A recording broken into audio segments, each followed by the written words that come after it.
एक छोटे से गांव में एक गरीब किसान रहता था। उसके कपड़े पुराने थे, हाथ सख्त मेहनत से जख्मी और खेत बिल्कुल खशक। इसकी बीवी और बच्चे भूखे बैठे रहते थे, लेकिन किसान फिर भी मेहनत जारी रखता था।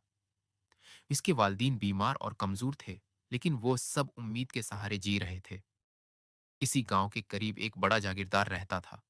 वो शान व शौकत में रहता, महल में सोने की कर्सी पर बैठता और किसानों की मेहनत का मजाक उड़ाता।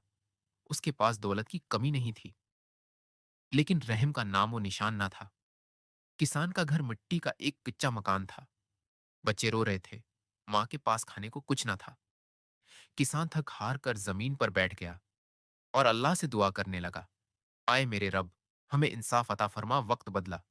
एक दिन जागीरदार घोड़े पर सवार होकर जंगल की तरफ निकला। अचानक आसमान पर बिजली कड़की।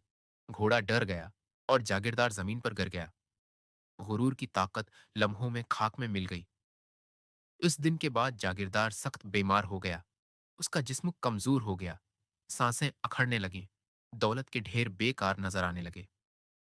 महल में रोशनी थी, लेकिन उसकी जिंदगी अंधेरों में डूब गई थी। उसी दौरान किसान के पास भी खाने को बहुत कम बचा था, लेकिन फिर भी उसने अपने पड़ोसी की मदद के लिए अनाज का एक छोटा सा थैला दे दिया। उसकी बेवी ने पूछा, हमारे बच्चे भी भूखे हैं। किसान ने मुस्कुराकर जवाब दिया, अल्लाह के नाम पर दिया हुआ कभी जाया नहीं जाता। जब जागीरदार को अपने अंजाम का एहसास हुआ, तो उसने किसान को बुलाया। उसकी आंखों में आंसू थे।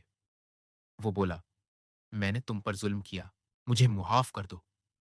किसान ने मुस्कुराकर कहा, अल्लाह बड़ा है, मैं तुम्हें मुआफ करता हूं। इस लम्हे जागीरदार की आंखों में सुकून उतर आया। वक्त गुजरा, गांव के हालात बदल गए। खेत हरे भरे हो गए। किसान के बच्चे खुशी खुशी खेलने लगे। और वो जागीरदार, जो कभी गुरूर में डूबा रहता था, अब आजिजी और नरमी के साथ सबके साथ बैठता था। ये कहानी हमें ये सिखाती है कि जुल्म की ताकत वक्ती होती है, लेकिन दुआ और सब्र हमेशा कामयाब होते हैं।